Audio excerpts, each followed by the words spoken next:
Good morning.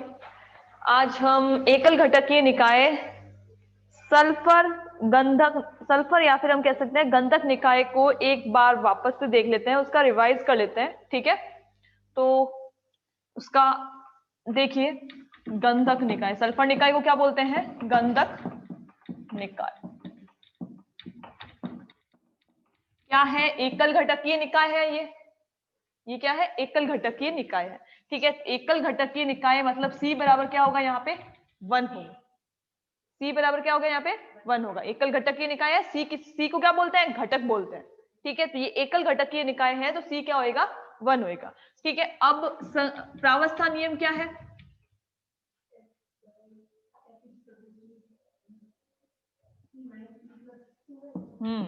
प्रावस्था नियम क्या होता है? Normal F is equal to C minus P plus 2। ठीक है, ये होता है। अब यहां पे C कितना है? 1 है, तो F इजिकल टू क्या होएगा? 1 माइनस पी का मान अभी P रखते हैं, ठीक है, प्लस 2। 1 और 2 कितना होएगा?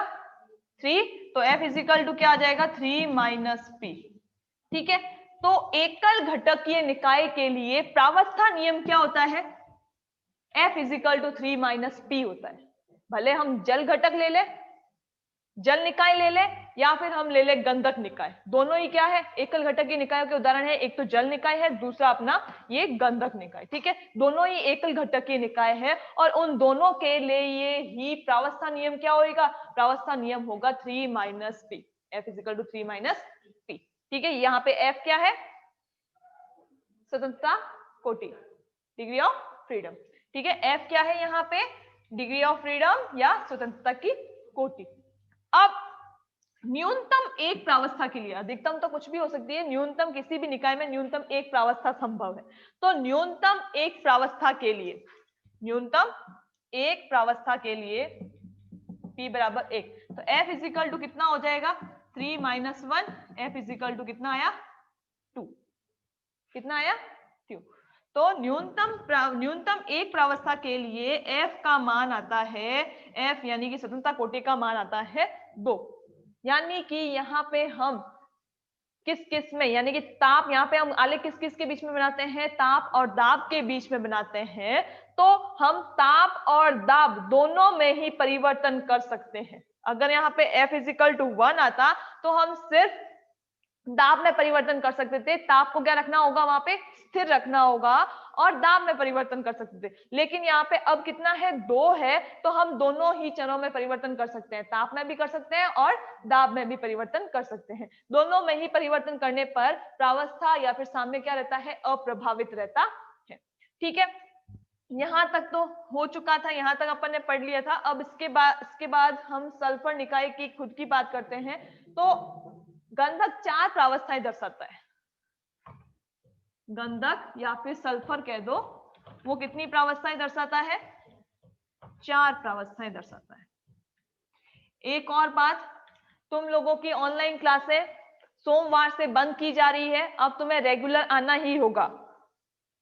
ठीक है, तुम्हें रेगुलर आना ही होगा। और तुम्हें अगर ऐसी इंग्लिश की प्रॉब्लम होती है तो तुम हाथों हाथ पूछ लेना। वैसे लीलू और लाजू दोनों इंग्लिश मीडियम की हो, दोनों इंग्लिश मीडियम की है, तो तुम लोग कॉलेज आना, तुम्हें जो भी प्रॉब्लम हो हाथों हाथ पूछ लेना। ठीक है, और सोमवार से तुम्हारी ऑनलाइन क्लास बंद कर रहे हैं, तो तुम्हें कॉलेज तो आना ही पड़ेगा अब सोमवार से। ठीक है, और तुम्हारी दूसरी फ्रेंड्स को भी बता देना एक बार। चलो, कहाँ थे हम? हाँ, गंधक निकाय जो है वो क्या करता है? गंधक 4 प्रावस्थाएं दर्शाता है। गंधक 4 प्रावस्थाएं दर्शाता है। गंधक यानी कि सल्फर जो है वो 4 फेज शो करता है। कितनी फेज बताता है? 4 फेज जो है वो शो करता है। पहली SR यानी कि रोम्बिक सल्फर। क्या होता है? Rhombic sulphur. ठीक है, दूसरी है सल्फर की प्रावस्था SM यानी कि monoclinic sulphur.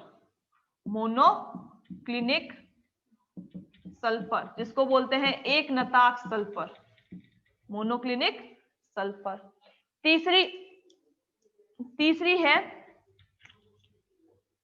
Sl, liquid sulphur.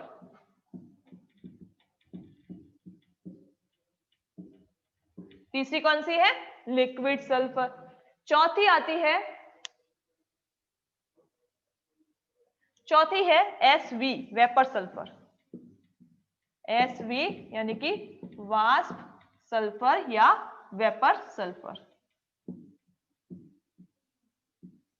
VAPOUR vapour sulphur. तो गंधक यानी कि सल्फर जो है वो ये चार प्रावस्थाएं दर्शाता है। Sr यानी कि रोम्बिक सल्फर, Sm यानी कि मोनोक्लिनिक सल्फर, Sl यानी कि लिक्विड सल्फर और Sv यानी कि वेपर सल्फर। ठीक है, और Sm यानी कि क्या होता है? Sm यानी भी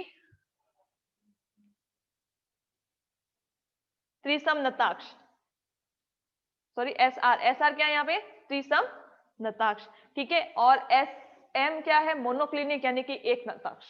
मोनोक्लिनिक यानी कि एक नताक्ष, वो है त्रिसम नताक्ष। रोम्बिक यानी कि त्रिसम नताक्ष, मोनोक्लिनिक यानी कि एक नताक्ष। और लिक्विड का तो मतलब पता ही है और वेपर का मतलब तो पता ही है। ठीक है, तो वो त्रिसम नताक्ष सल्फर, एक नताक्ष सल्फर, लिक्विड सल्फर यानी कि द्रव सल्फर और वेपर सल्फर यानी कि वाष्प सल्फर। ठीक है, अब इसमें से ये दो तो क्या है? ठोस है। ये दो क्या है? ठोस है। ठीक है, और ये तो द्रव अवस्था है। और यहाँ पे कितनी है? यहाँ पे कौन सी अवस्था है? वाष्प अवस्था है। ठीक है, वेपर फेज है यहाँ पे। तो यहाँ पे कितनी? एक से अधिक ठोस प्रावस्थाएं हैं। एक से अधिक कितनी है? एक से अधिक दो ठोस प्रावस्थाएं। यहाँ पे दो ठोस प्रावस्थाएं हैं और यहाँ पे एक क्या है? द्रव सल्फर है और दूसरी कौन सी, तीसरी कौन सी प्रावस्था है? वाष्प प्रावस्था है।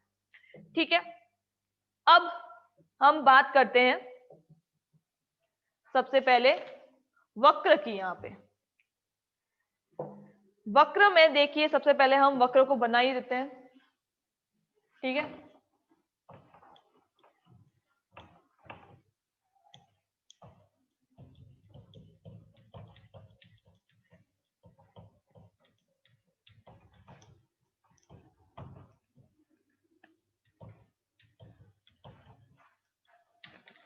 सल्फर गंधक का वक्र किस टाइप का होता है? देखिए, किस किस के बीच में बनाते हैं हम? ताप और दाब के बीच में। ठीक है,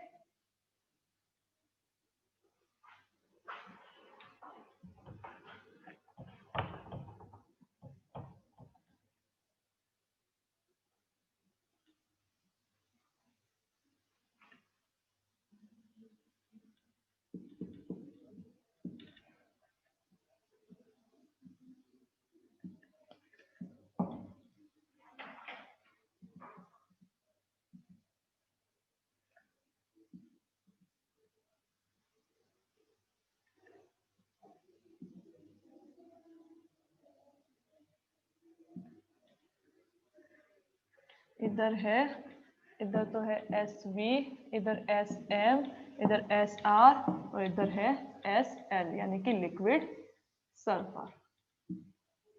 ठीक है, यहाँ पे ताप है, ये B बिंदु 95.6 डिग्री सेंटीग्रेड। ठीक है, और मध्यस्थायी बिंदु का ताप है 112 डिग्री सेंटीग्रेड।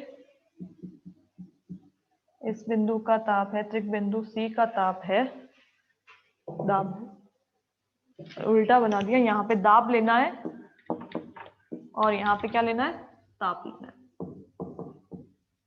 ठीक है, डिग्री सेंटीग्रेड। इस बिंदु का है 120 डिग्री सेंटीग्रेड और क्रांतिक दाब है यहाँ से यहाँ तक का है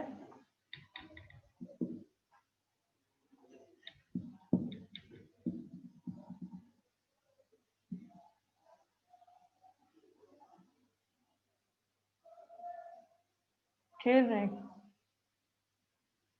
ठीक है, और बिंदु ई का ताप है, क्रांतिक ताप 151 डिग्री सेंटीग्रेड या 1290, 151 डिग्री सेंटीग्रेड या 1290 एटमॉस्फेयर ATM।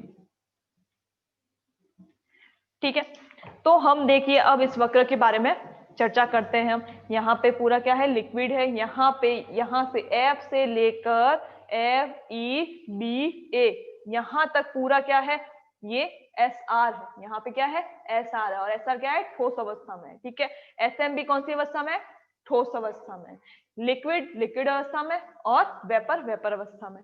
ठीक है, और ये BE, यहां से स्टार्ट करते हैं,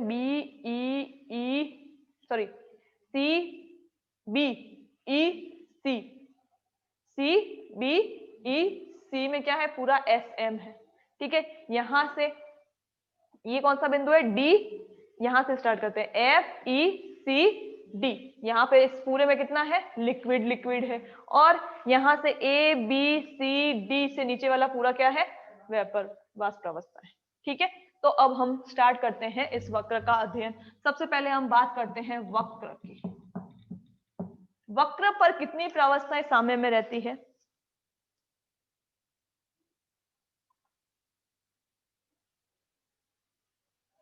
वक्र पर कितनी प्रावस्थाएं साम्य में रहती है, 2 प्रावस्थाएं वक्र पर साम्य में रहती है। देखो, जैसे मैं बात करती हूं इस AB वक्र की, कौन से वक्र की, AB वक्र की। इस AB वक्र के इस ओर तो है SR, इस ओर है SV। यहाँ पे ठोस प्रावस्था है, यहाँ पे वाष्प प्रावस्था है।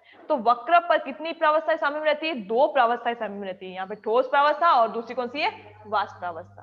तो वक्र पर हमेशा ही 2 प्रावस्थाएं साम्य में रहती है। तो P बराबर वक्र के लिए क्या होगा, 2 होगा। अब वक्र के लिए प्रावस्था नियम क्या होगा, देखो प्रावस्था नियम क्या है, F = C - P + 2 है। ठीक है, एकल घटकीय निकाय है तो C बराबर क्या होगा, 1 होगा। ठीक है, और P बराबर यहाँ पे कितना लिया है हमने, 2, तो मान रख देंगे F = 1 - 2 + 2, कट 2 - 2 + 2 कट, पीछे कितना बचा, 1। तो F = कितना आया, 1 आया। यानी कि अब यहाँ पे F क्या आया है, 1 आया है। तो यहाँ पे हम ताप को स्थिर रखेंगे और दाब में परिवर्तन करेंगे।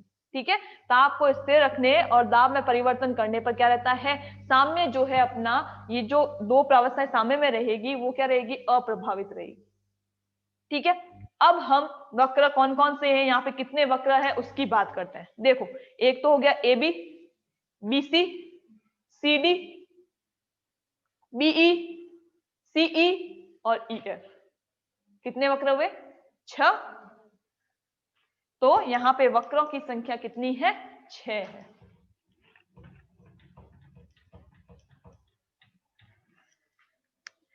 सल्फर गंधक निकाय में कितने वक्र है, 6 वक्र है। कौन कौन से, AB, BC, CD, 3 तो ये मेन हो गए, AB, BC और CD। ठीक है, बाकी ये 3 BE, CE और EF, BE, CE, EF। ठीक है, कुल 6 वक्र हो गए। अब हम क्या करेंगे, एक एक करके इन वक्रों के बारे में पढ़ेंगे।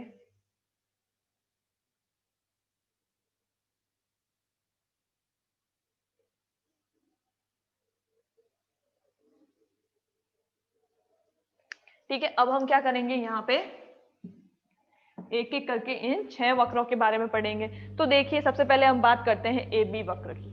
ठीक है, AB वक्र में इस और है SR, इस और है SV। ठीक है, यहाँ पे ये क्या है, ठोस है, ये है वाष्प। तो ठोस से सीधा वाष्प में परिवर्तन क्या कहलाता है, ऊर्ध्वपातन होता है। तो ये क्या कहलाएगा, SR का ऊर्ध्वपातन वक्र कहलाता है। क्या कहलाता है, SR का ऊर्ध्वपातन वक्र कहलाता है। तो वक्र AB जो है वो इस SR, यानी कि ये ठोस है, ये ठोस से सीधा गैस में बदल रहा है, तो ये कहलाता है SR का ऊर्ध्वपातन वक्र। ठीक है, तो यहाँ पे वक्र AB ले लेते हैं। वक्र AB क्या है, SR का ऊर्ध्वपातन वक्र है, ऊर्ध्वपाती वक्र, ऊर्ध्वपाती वक्र। ठीक है, जिस पर दो प्रावस्थाएं साम्य में रहती है, एक तो एस आर, दूसरी कौन सी होगी, एस वी। ठीक है, जिस पर दो प्रावस्थाएं साम्य में रहेगी, एस आर और एस वी। ठीक है, अब बात करते हैं बी सी वक्र की। बी सी वक्र में देखिए यहाँ पे एस एम है और यहाँ पे एस वी है, तो एस एम बी क्या है, ठोस है ना, तो ये क्या कहलाएगा, एस एम का ऊर्ध्वपाती वक्र कहलाएगा। क्या कहलाएगा, एस एम का ऊर्ध्वपाती वक्र कहलाता है। तो वक्र बी सी क्या हो जाएगा, वक्र बी सी क्या होएगा, एस एम का ऊर्ध्वपाती वक्र, एस एम का ऊर्ध्वपाती वक्र। और इस पर कौन सी प्रावस्थाएं साम्य में रहेगी, हाँ ऊर्ध्वपाती यानी सब्लिमेशन। ठीक है, और यहाँ पे प्रेशर क्यों ले रहे हैं इंस्टेड ऑफ कंपोजिशन, देखो वहां पे हम द्विघटकीय निकाय की बात कर रहे थे, अभी तक हम द्विघटकीय निकाय के बारे में पढ़ रहे थे। मैं आज क्या कर रही हूँ, थोड़ा सा रिवाइज कर रही हूँ, एकल घटकीय निकाय को मैंने वापस से लिया है। ठीक है, एकल घटकीय निकाय में हम सिर्फ F इजिकल टू कितना होता है, 2 होता है। एकल घटकीय निकाय के लिए स्वतंत्रता कोटि कितनी आती है, 2 आती है न्यूनतम प्रावस्था के लिए। ठीक है, न्यूनतम एक प्रावस्था के लिए स्वतंत्रता कोटि कितनी आती है, 2 आती है। तो यहाँ पे हम ताप और दाब लेते हैं, प्रेशर और क्या लेते हैं, टेम्परेचर लेते हैं। वहां पे द्विघटकीय निकाय यानी कि बाई कंपोनेंट के लिए, बाई कंपोनेंट सिस्टम के लिए क्या होता है, वहां पे F इजिकल टू आता है 3 आता है। उस वजह से वहां पे वेपर फेज को क्या कहता है, नेग्लिजिबल माना जाता है। वेपर फेज को नेग्लिजिबल माना यानी कि प्रेशर क्या हो जाएगा, वहां पे वेपर फेज को नेग्लिजिबल मानने से प्रेशर क्या होगा, प्रेशर का जो इफेक्ट होगा इस ग्राफ पर वो क्या होगा, नेग्लिजिबल होगा। ठीक है, उस वजह से वहां पे दाब को क्या कहता है, नेग्लिजिबल लिया जाता है। और यहाँ पे 3 घटक होते हैं, देखो त्रिक बिंदु यानी कि ट्रिपल पॉइंट पर 3 प्रावस्थाएं साम्य में कब रहती है, ट्रिपल पॉइंट पर 3 प्रावस्थाएं साम्य में कब रहती है, उसके लिए 3 कंडीशन है। एक तो टेम्परेचर होना चाहिए, जो फिक्स्ड टेम्परेचर होता है ट्रिपल पॉइंट के लिए वो होना चाहिए। दूसरा होता है प्रेशर, ठीक है, दूसरा होता है प्रेशर जो 1 एटमॉस्फेयर होता है। और तीसरी चीज होती है कंपोजिशन यानी कि संगठन। ठीक है, अब तो यहाँ पे तो ये क्या है, द्विघटकीय सॉरी एकल घटकीय निकाय है, और इसके लिए एकल घटकीय निकाय 1 कंपोनेंट सिस्टम के लिए F इजिकल टू 2 है। तो यहाँ पे हम सिर्फ ताप और दाब में ही क्या करते हैं, आलेख बनाते हैं, ग्राफ बनाते हैं। ठीक है, वहां पे जो द्विघटकीय, इतने दिन हम क्या पढ़ रहे थे, द्विघटकीय निकाय के बारे में पढ़ रहे थे। तो द्विघटकीय निकाय यानी कि बाई कंपोनेंट सिस्टम में क्या होता है, वहां पे F इजिकल टू 3 आता है, F इजिकल टू 3 आता है, यानी कि 3 चरों वाला अपन को क्या बनाना पड़ेगा, 3 चर कौन कौन से, एक तो प्रेशर, टेम्परेचर और तीसरा कौन सा हो जाएगा, कंपोजिशन। वहां पे क्या था, F इजिकल टू 2 था, तो वहां पे हम प्रेशर और टेम्परेचर के बीच में आलेख बना रहे थे। अब यहाँ पे द्विघटकीय निकाय में कितना था, F इजिकल टू 3 था, तो 3 कौन कौन से हो जाएंगे, 3 कंपोनेंट 3 चर कौन कौन से हो जाएंगे, देखो एक तो हो जाएगा प्रेशर, दूसरा टेम्परेचर और तीसरा कंपोजिशन। तो उन तीनों के बीच में हमको ग्राफ बनाना पड़ेगा, क्योंकि F इजिकल टू क्या है, अपने पास 3 आया है, तो इन तीनों के बीच में ग्राफ बनाना पड़ेगा। तो लेकिन क्या होता है कि हम 2D बोर्ड पर 3D स्ट्रक्चर नहीं बना सकते, तीनों ही लेने पड़ेंगे। अपन F इजिकल टू 3 आया है अपने पास, तो अपन को तीनों ही लेने पड़ेंगे, ताप भी लेना पड़ेगा, दाब भी लेना पड़ेगा और संगठन यानी कि कंपोजिशन भी लेना पड़ेगा। लेकिन क्या होता है, हम 2D बोर्ड पर 3D ग्राफ नहीं बना सकते, इसलिए वहां पे जो है वेपर प्रेशर को क्या मान लिया जाता है, नेग्लिजिबल मान लिया जाता है, जिस वजह से दाब को भी क्या होता है, दाब भी क्या होता है, नेग्लिजिबल होता है वहां पे। ठीक है, इसलिए वहां पे दाब को न लेकर द्विघटकीय निकाय में, बाई कंपोनेंट सिस्टम में दाब यानी कि प्रेशर को न लेकर वहां पे क्या लेते हैं, कंपोजिशन को लेते हैं। ठीक है नीलू, अब आगे बढ़ते हैं। यहाँ पे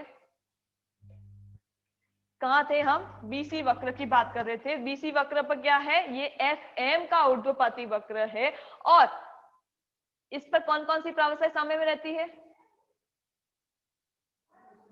एस एम और एस वी। वहां पे क्या था, ये एस आर का ऊर्ध्वपाती वक्र था, ए बी क्या था, एस आर का ऊर्ध्वपाती वक्र था, बी सी क्या है, एस एम का ऊर्ध्वपाती वक्र है। तो यहाँ पे 2 प्रावस्थाएं साम्य में रहेगी, एस एम और एस वी। ठीक है, एस एम और एस वी। तीसरा वक्र बात करते हैं हम सीडी वक्र की। तीसरे वक्र सीडी की बात करते हैं तो देखिए यहाँ पे ये सी है, ये डी है, यहाँ पे क्या है, लिक्विड है, यहाँ पे वेपर है, ठीक है, यहाँ पे द्रव अवस्था है, यहाँ पे वाष्प अवस्था है।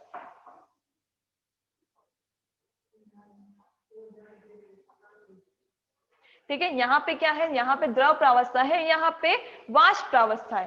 तो द्रव से वाष्प में बदलना वाष्पन क्या कहलाता है, द्रव का वाष्प में बदलना क्या कहलाता है, वाष्पन कहलाता है। तो यह क्या हो जाएगा, यह एसएल का वाष्पन वक्र कहलाता है। क्या कहलाता है, एसएल का वाष्पन वक्र कहलाता है। तो वक्र कौन सा, सीडी वक्र जो है ये क्या कहलाता है, वाष्प दाब साम्य वक्र कहलाता है। ये क्या कहलाता है, वाष्प दाब साम्य वक्र कहलाता है। तो वक्र सीडी की बात करें, सीडी वाष्प दाब साम्य वक्र, इस पर कौन कौन सी प्रावस्थाएं साम्य में रहेगी, एसएल और एसवी। ठीक है, एसएल और एसवी। तो द्रव वाष्प में बदल रहा है तो वाष्प दाब साम्य वक्र कहलाता है वक्र सीडी, और प्रावस्था एसएल और एसवी साम्य में रहेगी। ठीक है, फिर हम बात करते हैं कौन सा पीछे बचा, बीई। ठीक है, ये वक्र लेते हैं हम बीई। अब बीई के इस साइड देखो क्या है, एसआर है, इस साइड देखो क्या है, एसएम है। तो यहाँ पे ये दो प्रावस्थाएं साम्य में रहेगी और दोनों ही क्या है, ठोस है ना। तो वक्र बीई यह एसआर और एसएम का क्या कहलाता है, संक्रमण वक्र कहलाता है, संक्रमण साम्य वक्र कहलाता है, जिस पर ये एसआर और एसएम प्रावस्थाएं क्या रहेगी, साम्य में रहेगी। तो वक्र बीई पर कौन कौन सी प्रावस्थाएं साम्य में रहेगी, बीई जो है वक्र बीई क्या कहलाता है, संक्रमण वक्र कहलाता है। इसका एसआर और एसएम का संक्रमण साम्य वक्र कहलाता है। एसआर और एसएम का क्या कहलाता है, संक्रमण साम्य वक्र कहलाता है। और इस पर एसआर और एसएम क्या रहते हैं, साम्य में रहते हैं। एसआर और एसएम साम्य में रहते हैं। फिर हम बात करते हैं सीई की या फिर ईसी की। ठीक है, इस पर इधर है एसएम, इधर क्या है, एसएल। तो ये वापस क्या कहलाएगा, गलन वक्र कहलाएगा, ठोस द्रव में बदल रहा है। यहाँ पे क्या है, ये एसएन क्या है, ठोस अवस्था में, और ये लिक्विड है, ठोस किसमें, द्रव में चेंज हो रहा है। तो ये क्या कहलाएगा, गलन वक्र कहलाता है। तो वक्र सीई क्या कहलाता है, वक्र सीई एसएम का गलन साम्य वक्र कहलाता है। एसएम का क्या कहलाता है, गलन साम्य वक्र कहलाता है। कौन सा वक्र है, सीई। सीई वक्र क्या है, एसएम का गलन साम्य वक्र कहलाता है। ठीक है, गलन साम्य वक्र है। फिर पीछे कौन सा बचा, ईएफ। ईएफ में क्या है, मैंने क्या कहा, पूरा यहां से यहां तक क्या है, एसआर। ठीक है, और यहां से यहां तक पूरा क्या है, एसएल है। तो इधर एसआर इधर एसएल, तो ये क्या कहलाएगा, यह एसआर का गलन वक्र कहलाता है। एसआर भी ठोस अवस्था में और उधर एसएल लिक्विड अवस्था में, तो ये क्या कहलाएगा, एसआर का गलन वक्र कहलाता है। ठीक है, कौन सा है, ईएफ। ईएफ क्या है, एसआर का गलन साम्य वक्र कहलाता है। इजी है ना, डायग्राम देख के अपन कर सकते हैं। एक बार अपन को डायग्राम याद हो गया तो हम अपने आप कर सकते हैं इसको, बस इतना ही याद रखना का है। तो वक्र वक्र अपने हो गए सारे। अब हम बात करते हैं किसकी, क्षेत्रफल की। नंबर 2, किसी भी मतलब आलेख का अध्ययन करना है तो अपन को मेन तो 3 है ही। एक तो सबसे पहले वक्र आता है, फिर दूसरा आता है क्षेत्रफल, फिर आता है त्रिक बिंदु। ठीक है, ये 3 बिंदु तो सारे ही ग्राफ में होंगे। फिर किसी में मितस्थायी वक्र होता है, किसी में नहीं होता है, वो अलग अलग बिंदु पर अलग अलग ग्राफ पर डिपेंड करता है। और ये 3 बिंदु तो होंगे, वक्र, क्षेत्रफल और त्रिक बिंदु। ठीक है, तो अब हम बात करते हैं क्षेत्रफल की।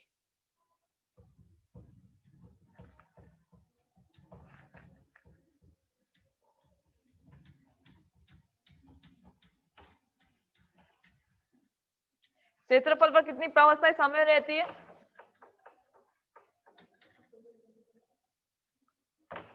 क्षेत्रफल में कितनी प्रावस्थाएं सामने में रहती है,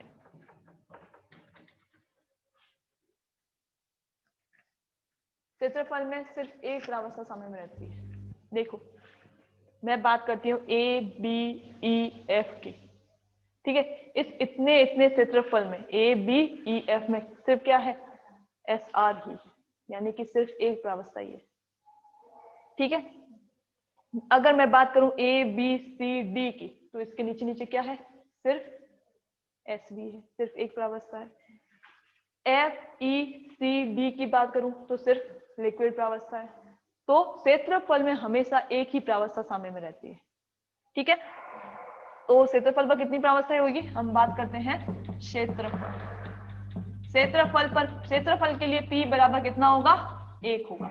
वक्र के लिए P बराबर कितना होता है, 2 होता है। वक्र इस साइड भी होती है, उस साइड भी होती है। ठीक है। क्षेत्रफल में हम इस जितना एरिया है उसके अंदर अंदर कौन सी प्रावस्था है, ठीक है, उस एक प्रावस्था, उसके अंदर कितनी है, यहाँ पे सिर्फ एक ही प्रावस्था है।